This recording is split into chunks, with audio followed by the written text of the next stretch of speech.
کہ ان کے ساتھ دوستداری کے تعلقات نہیں رہے۔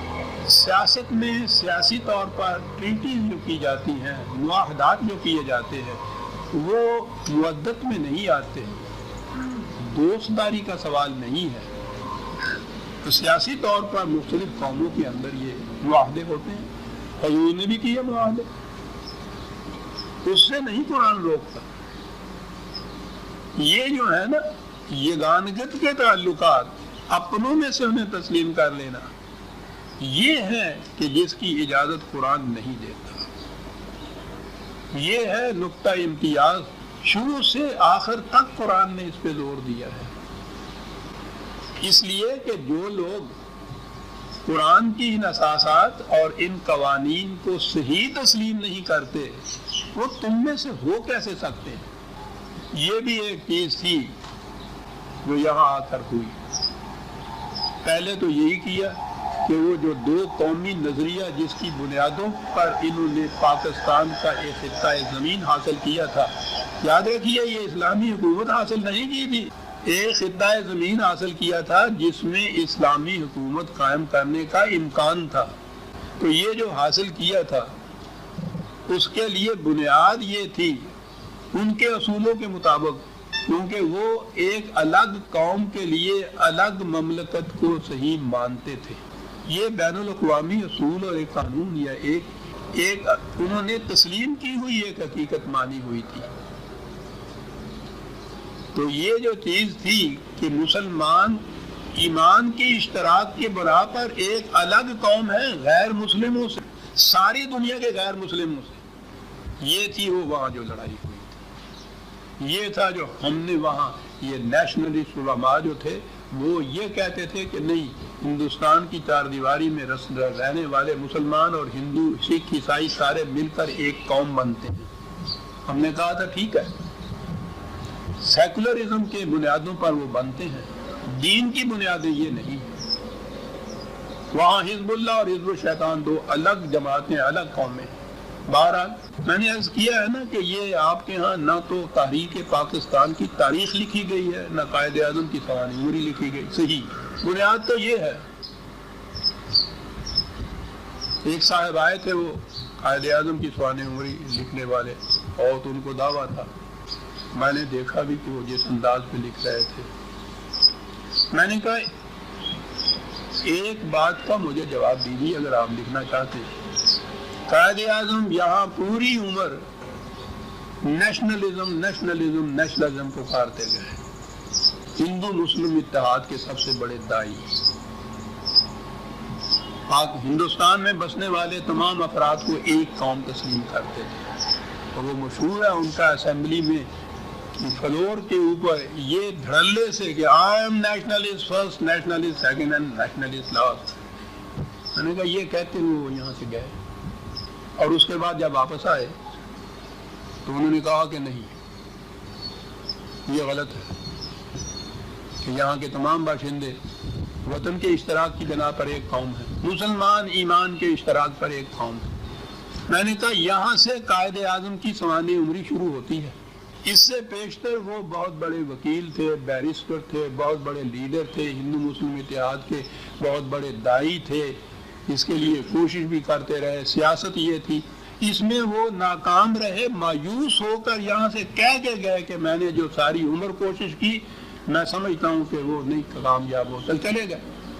میں نے کہا یہ جو مورخ یہ بتائے گا کہ ان میں یہ چینج کیسے آیا، یہ بہت بڑا چینج ہے۔ اور جو جانتے ہیں محمد علی جناح کو، ان کو معلوم ہے کہ وہ اصول کا کتنا پکا تھا، وہ یوں ہی بدلنے والی سیاست نہیں جانتا تھا۔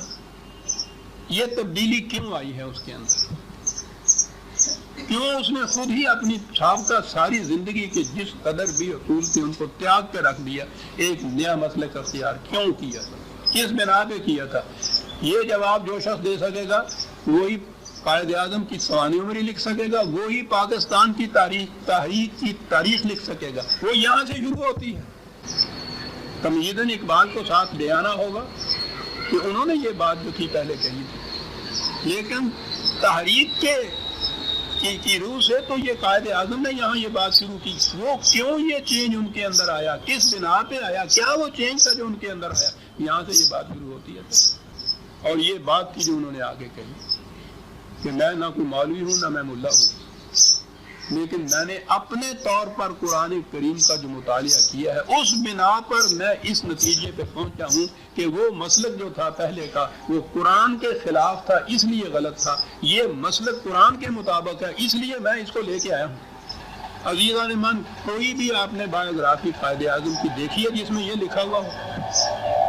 اتنی تقاریب منائی جاتی ہیں, ان کے بھی جشن ولادت بھی اور جشن وفات بھی اور پاکستان کے انڈیپینڈنس ڈے بھی اور پاکستان یوم پاکستان بھی, یہ سب کچھ ہوتا ہے.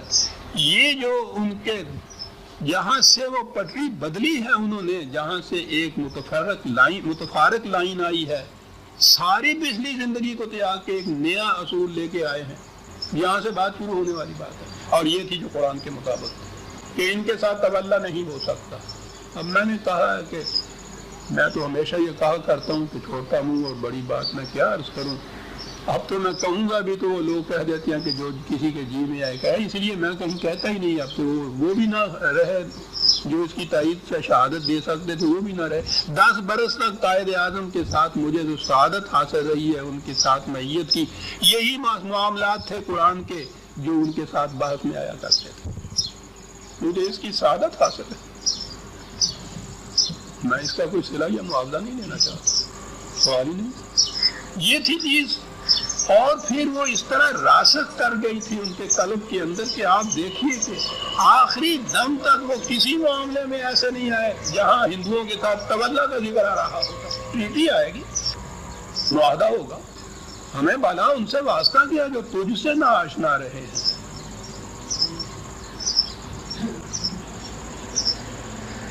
یہ تھا پاکستان کی بنیاد بننے کا, یہ تھا جذبہ محرکہ, یہ تھا وہ انقلاب اور تبدیلی جو ان کے اندر آئی. اور یہ صدقہ تھا اقبال کے سارے ہوئے. یہ بنیادیں یہاں ختم ہو چکی ہوئی ہیں. میں عرض یہ کر رہا تھا کہ اس بنیاد پہ جب یہاں پہلے پارلیمنٹ بن رہی تھی تو پارلیمنٹ کے ممبر انہوں نے غیر مسلموں کو بنایا. مجلس قانون صاحب, جس مجلس نے قانون بنانا تھا ان کے ہی الفاظ میں کتاب و سنت کی بنیادوں پہ, اس مجلس میں قانون ساز میں وہ لوگ بھی شریک تھے جو نہ کتاب کو مانتے تھے نہ سنت کو مانتے تھے. کیا ہوا؟ انہیں ایک قوم جو فرض کر لی, بنیاد ہی ڈھہ گئی پاکستان کی. میں نے لکھا ہے اپنے عقیدہ پر, ہندوؤں کے بڑے بڑے لیڈروں نے یہ بات کہی تھی. وہ کہتے تھے کہ ہم جو کہتے تھے کہ یہ جو 2 قومی نظریہ لیے پھرتے ہیں یہ محمد علی جلع کی وکیلانہ حربہ ہے اپنا مقدمہ جیتنے کے لیے. وہاں ہم ان کو ڈانٹتے تھے. یہاں جب آ کے انہوں نے یہ کیا اور اس سب سے بڑی مجلس قانون ساز کے اندر وہ غیر مسلم بھی سارے شامل تھے, ممبر کی حیثیت تھے ایک قوم. انہوں نے کہا جو ہم کہتے تھے وہ صحیح تھا یا نہیں, آپ کیا کہتے ہو ارے پاکستان کو یہ ایمان کی بنیادوں کے اوپر قوم بنی ہوئی. اور وہ تو 12 بنی تھی.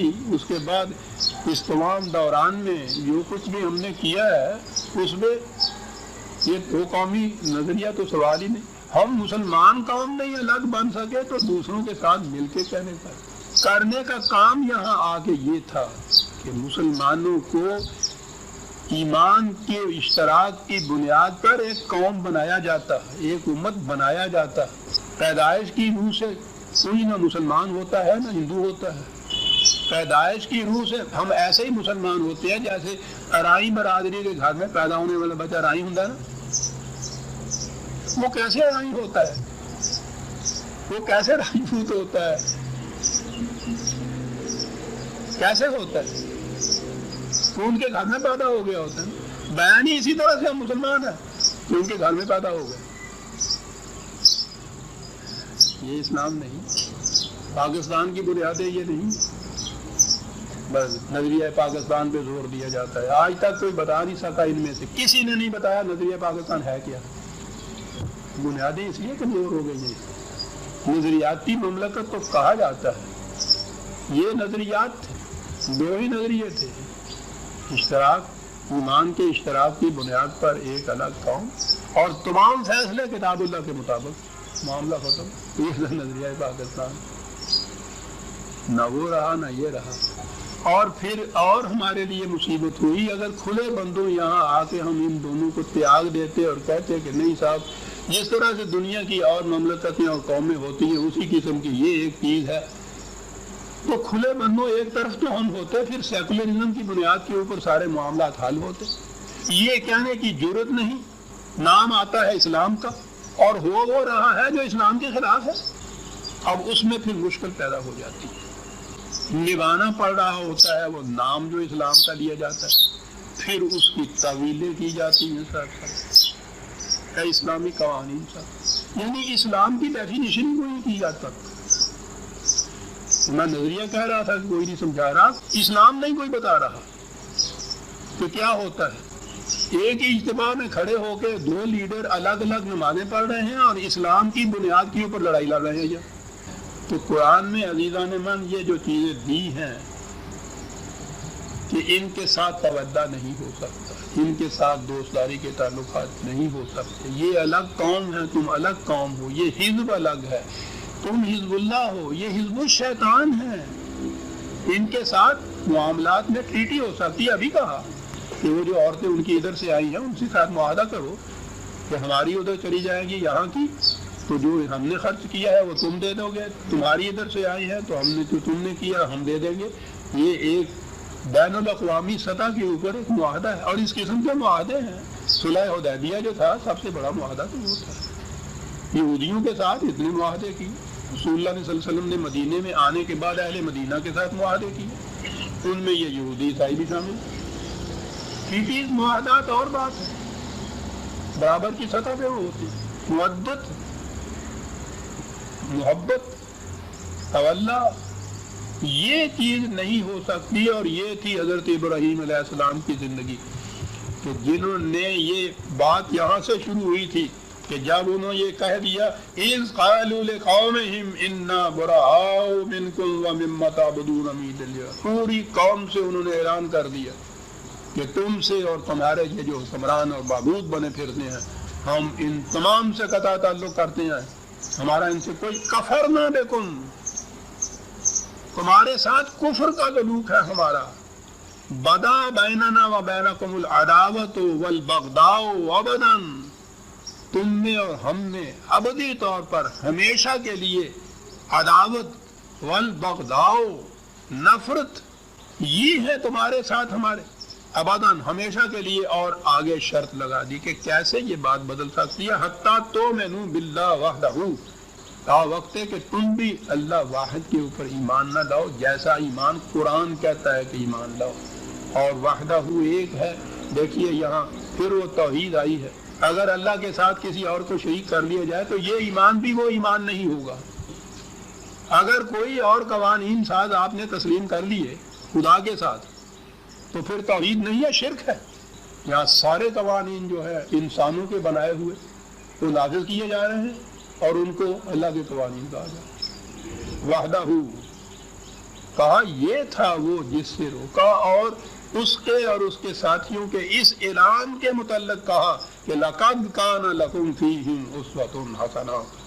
یہ ہے وہ مسلک، یہ ہے وہ ہستیاں جن کا یہ مشرب تھا. ان کی زندگی، ان کے یہ اقوال، ان کی یہ سیرت، ان کے یہ فیصلے، یہ تمہارے لیے بہترین نمونہ ہے. اور میں نے عرض کیا تھا کہ زبان کے اعتبار سے اسوہ ایسے نمونے کو کہتے ہیں جس کے اختیار کرنے کے بعد تمہارے دکھوں کا مداوع ہو جائے، تمہارا اضطراب قلبی مٹ جائے، پھر اضطرار باقی نہ رہے. یہ ہوتا ہے جب بین بین آپ چلتے ہیں تو یہ مصیبتوں میں جو پھنسی ہوئی ہے قوم، ہر قوم کے دل میں اضطراب اور اضطرار کی آگ ہے. تو اس لیے ہے کہ یقینی طور کے اوپر نہ کافر ہیں ہم، نہ یقینی طور پہ مومن ہیں. تو قرآن نے یہ میں نے عرض کیا یہ صورت بڑی اہم اس اعتبار سے بھی ہے کہ اس نے اپنوں اور غیروں کے تعلقات کے لیے ایک بین طور پر خط امتیاز کھینچ دیا اور اس میں حضرت ابراہیم علیہ السلام اور ان کے ساتھیوں کی زندگی کو بطور اسوہ حسنہ پیش کیا ہے. یہ ہے اسلام. آخری آیت میں یہ ہے کہ وہ اسی طرح سے آخرت سے ایمان کر رہے ہیں یہ کفار، جیسے ان سے پہلے وہ جو آخرت پہ انکار کرتے ہوئے مر گئے اور قبروں میں چلے گئے، ان کی کیفیت یہ ہے کہ یہ اس پہ ایمان نہیں لاتے۔ اس واسطے جب تک یہ خدا واحد پہ ایمان نہ لے آئیں، جیسا ایمان قرآن کہتا ہے، ورنہ خدا کو تو چند دہریوں کے سوا دنیا میں سارے کہتے ہیں ہم خدا کو مانتے ہیں۔ تو اس اعتبار سے آخر میں اس نے یہ کہا کہ یہ منکر ہے آخرت کے، تو ان سے تولا نہیں ہو سکتا۔ سورہ ممتنع ختم ہوئی۔